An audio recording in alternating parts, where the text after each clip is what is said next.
isso, William, a gente que falou das derrotas, vamos dizer assim, pelo menos das pedras no caminho, tem uma outra aposta que o Trump pode tentar fazer, mas que não vai encontrar passividade na recepção, que é a situação com o México. A Cláudia Sheinbaum não está muito afim de levar desaforo para casa do Donald Trump, hein, William? A Cláudia Sheinbaum, eu acho que ela encarna algo emblemático, que é o lugar do México na política global. O México, segundo autores decoloniais, foi um dos países que, junto com o Haiti, quase obteve, pela primeira vez, uma decolonização do poder. A Revolução Mexicana quase levou o México a uma decolonização do poder, mas a chegada da direita ao poder, do partido PRI, impediu o sucesso desse processo. Mas o México é o país onde digamos, a colonialidade do poder foi inaugurada. Foi ali onde a conquista espanhola atingiu a sua primeira grande manifestação de força, com a reprodução com a sua reprodução sobre um vasto território pela primeira vez. Eles disseram: nós somos capazes de reproduzir a nossa civilização num vasto território de modo sistemático. Claro, à custa de genocídio, à custa de escravidão. E então houve processos de resistência intensos que quase se tornaram revoluções no México. Então eu parto daí para dizer que existe uma tradição de resistência no México com uma diversidade de lutas muito rica e potenciais de uma potencial deconstrução do poder dominante global. Tem movimentos indígenas na região de Chiapas, neozapatistas, que adotam políticas estritamente radicais e estão em articulação com grupos pelo mundo, querendo reconstruir o mundo, querendo reconstruir a política mundial. E então, por isso, eu digo que não é surpreendente que a presidenta mexicana venha de uma parte desse horizonte, do partido Morena, que é um partido de esquerda que trabalha com métodos inovadores de democracia, que trabalhou, por exemplo, com o método do sorteio, em que determinadas figuras do partido atingiram posições de poder por meio de sorteio, para favorecer a alternância e para favorecer uma democracia de fato. Então ela vem daí, a Cláudia Sheinbaum. Ela é a primeira presidenta mulher do país, mas o México também tem uma condição que é antitética à dos Estados Unidos. O México hoje, na sua configuração de poder, é a antítese dos Estados Unidos. O México, eu não sei, eu preciso confirmar essa informação, mas me parece que é um dos únicos, se não o único país do mundo em que todos os poderes são chefiados por uma mulher. O poder executivo é chefiado por uma mulher, o poder legislativo é chefiado por uma mulher feminista, o poder judiciário é chefiado por uma mulher. Então, não foram os Estados Unidos que obtiveram essa configuração de poder feminino pela primeira vez na história, não foi a França, não foi a Espanha, ainda não foi o Brasil, foi o México. E leia-se de passagem, uma mulher presidenta, uma mulher cientista, uma mulher ganhadora do Nobel da Paz. Cláudia Sheinbaum é uma ganhadora, uma das ganhadoras do Nobel da Paz de 2017, pelo seu trabalho como cientista no painel das Nações Unidas sobre mudanças climáticas. Ou seja, ela não é uma negacionista, ela é uma denunciante, ela é uma cientista que elucida o processo das mudanças climáticas. Não quero aqui cair numa ingenuidade, numa idealização da figura da Cláudia Sheinbaum, que certamente vai ter contradições enquanto presidenta, mas ela encarna tudo aquilo que se opõe tudo aquilo que é oposto ao que governa hoje os Estados Unidos. O negacionismo de extrema-direita trumpista, o antifeminismo, o antidireitos populares. Então, ela representa a encarnação de todo o oposto. Então, não à toa, ela ganhe uma notoriedade e uma visibilidade, eu diria até mundial, pelas suas reações a Donald Trump. Ela é a primeira na cena global a reagir a Donald Trump e ainda mais a ganhar notoriedade internacional pela sua capacidade, pelo seu tato, pela sua habilidade diplomática. Todo mundo admirou a maneira como ela reagiu a Donald Trump, com altivez, com classe, com assertividade, com sarcasmo, com muita propriedade. Ela chamou a atenção do mundo, de uma certa maneira. Encarna as nossas esperanças. E o que o Brasil pode aprender com ela, Willy? Em especial, né, o executivo, o presidente Lula, por que não? Mas a comunicação do governo, o que vem como lição dessa temperatura e pressão que o governo mexicano implica para o mundo? Você toca num ponto fundamental, que eu observo também, que é um dos eixos centrais do governo Sheinbaum. Ela está muito bem aparelhada nas redes sociais. Uhum. Ela é impressionante como ela tem uma equipe muito capaz em termos de gestão de redes sociais. E ela também tem uma capacidade comunicativa, expressiva, também muito aguçada em relação às redes sociais. Então, por exemplo, todos os dias, ou praticamente todo dia, tem intervenções dela no Instagram. Tem intervenções no Instagram em que ela fala direto para a câmera e com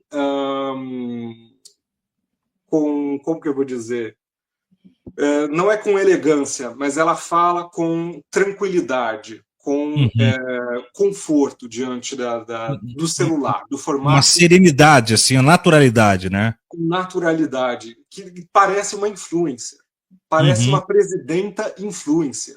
Uma presidenta feita, uma presidenta que governa também, que explora, transforma essa área do Instagram numa zona de ataque. Mas de ataque, não de ataque a pessoas, mas que parte para o ataque, que ocupa esse espaço e transforma esse espaço num espaço de propaganda política. E não parece uma propaganda política em moldes antigos. Parece alguém muito dinâmico. Então, não sei se é do fato de ela ser de uma outra geração em relação ao Lula. Esperemos que essa mudança de comunicação que ele fez agora contribua para uma atualização dos formatos. Mas, por exemplo, aquele podcast que tinha com o Lula, que era apresentado pelo Marcos Uchoa, eu acho que aquele formato era extremamente ultrapassado. Quer dizer, tem muitos podcasts que trabalham com essa noção de uma pessoa está numa mesa de um lado, a outra, o apresentador do outro, mas isso parece muito com um programa de televisão. A Cláudia Sheinbaum, não.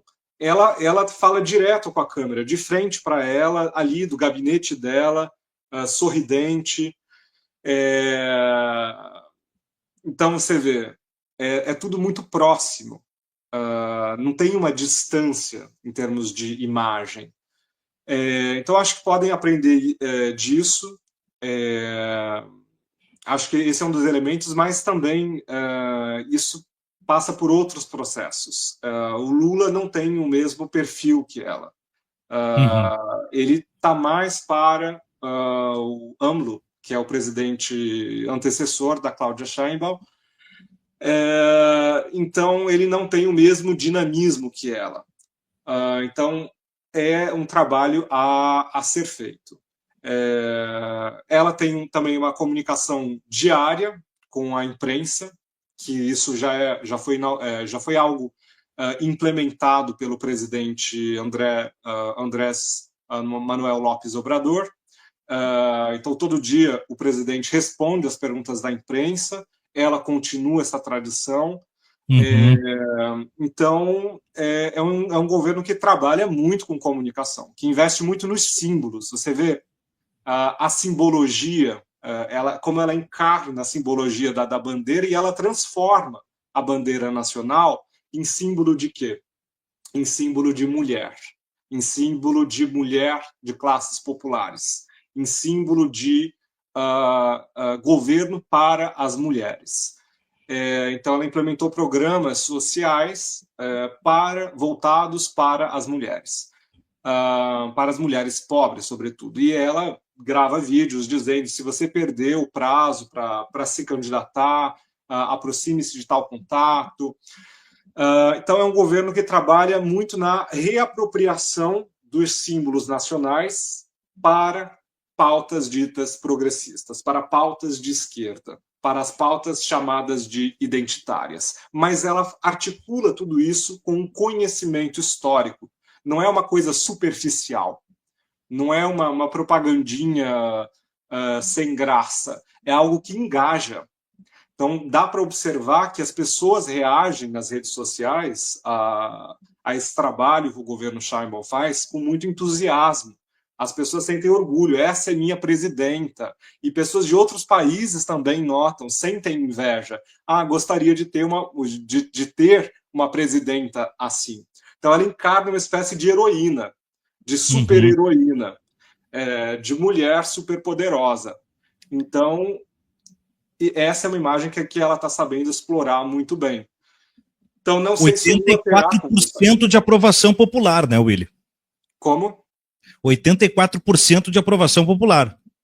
Claro que o desafio vai ser manter esse alto índice de aprovação popular, já que ela vem já de um governo muito popular. O governo precedente, que é do mesmo partido, Morena, já lega uma alta popularidade a ela. Então, ela começa já beneficiada, começa agradando a população mexicana, sempre insistindo na defesa da soberania nacional, na defesa do povo, e trazendo e renovando essa retórica. Ela não é uma presidenta radical, ela também fala com o setor econômico de grandes empresas, então ela talvez esteja próxima do governo Lula nesse sentido, mais social-liberal. Então ela fala com diferentes setores do país, ela consegue não encarnar uma imagem de elite e consegue falar com o povo, dialogar com o povo, consegue encarnar o povo. Eu acho que isso é algo fundamental. Você vê como ela trabalha com a questão da imagem das mulheres indígenas também. É muito simbólico, assim, né? Tem uma estética muito bem definida, né? Muito bem definida, muito bem trabalhada. Ela realmente está pegando, ela está transformando todos os símbolos nacionais em um novo aspecto. Está trazendo um novo aspecto para a imagem da nação, voltando a imagem do México para as reivindicações das mulheres, para as reivindicações feministas indígenas. Então, acho que o governo brasileiro talvez poderia aprender essa dimensão, já que a questão feminina é uma fraqueza do governo. A ausência de mulheres num país como o Brasil, onde a mulher é não só a maioria, mas como o pilar de liderança social, em termos de liderança social, em termos de liderança religiosa. E talvez em termos de campo, né, Willy, talvez as mulheres sejam aquelas mais suscetíveis a um reposicionamento comportamental, intelectual e até mesmo ideológico, aquelas mulheres que estão hoje, daqui um pouco mais no campo da extrema-direita, votando num Bolsonaro, talvez por fatores X e Y, mas que podem, dentro de uma sedução, no melhor sentido da palavra, se permitirem esse câmbio de posicionamento muito mais do que os homens. Mas aí precisa se enxergar também nesse governo, né? Aí eu pergunto para você, você disse que temos dificuldade de ter essa personagem. A primeira-dama Janja poderia cumprir essa função no governo? Eu acho que elas têm perfis muito diferentes. Elas se assemelham em relação um pouco à carreira acadêmica, mas a Cláudia Sheinbaum foi além.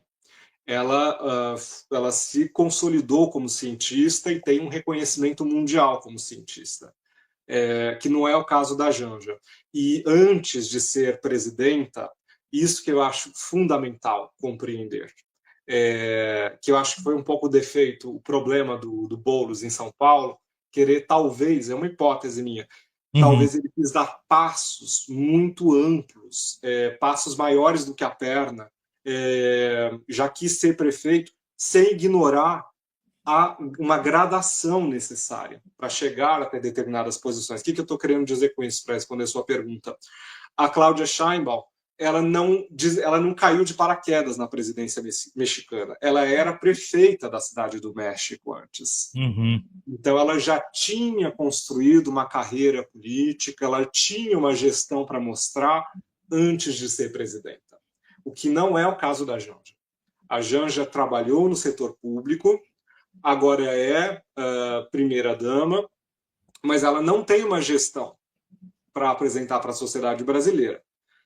Aí você vai dizer, bom, Jair Bolsonaro também não tinha, ele não tinha resultado nenhum. Pois é, mas ele pelo menos era deputado. Ele tinha supostamente uma narrativa a construir, uma narrativa para expor de alguma maneira, ou para construir formas de alianças políticas que quase o levaram para a vitória de novo. O que não é bem o caso da Janja. Ela trabalha com uma articulação, mas ela não tem o mesmo grau de experiência de gestão pública que a Cláudia Sheinbaum. E eu acho que a Cláudia Sheinbaum também se expressa melhor do que a Janja. Eu acho que é incomparável.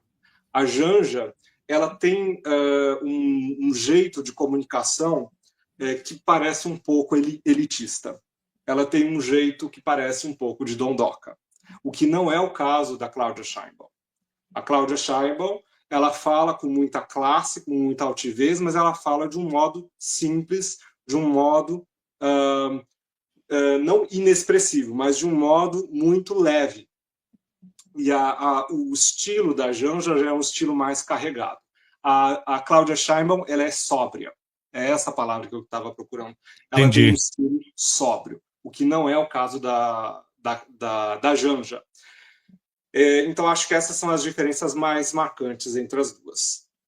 Muito e bom, tem outro aspecto. Eu acho que essa questão do feminismo é algo que tem muito a ver com a história do México e das resistências mexicanas. Não à toa, eu acho que existe um mito em torno de Frida Kahlo, da existência dessa artista, que inspira e renova movimentos. E isso chegou ao ponto de que a disputa para a presidência mexicana foi entre mulheres. A rival da Cláudia Sheinbaum, a candidata da direita, era uma mulher. Então já se sabia que pela primeira vez na história do país seria uma mulher que iria governar. Então o México chegou a esse estágio. Isso nós precisamos investigar, compreender como o México conseguiu chegar a esse estágio. Porque parece que nós estamos retrocedendo, que o Brasil está retrocedendo nessa questão. As mulheres que chegam ao poder são, na verdade, no caso da Assembleia Nacional, do Congresso Nacional, são cooptadas para defender pautas machistas, e a participação feminina nos governos parece que está reduzindo. E o cenário que se desenha para o futuro não é um cenário de reversão dessa tendência, é um cenário de agravamento dessa tendência, de machistização, de repatriarcalização do poder, ou de agravamento do patriarcado. O México conseguiu a tendência inversa. Então, é preciso entender melhor como estabelecer mais diálogos com os mecanismos de fazer política no México, e acho que a democracia é um aspecto fundamental. Por isso que eu bato nessa tecla, na necessidade de mudar os mecanismos de funcionamento dos partidos políticos.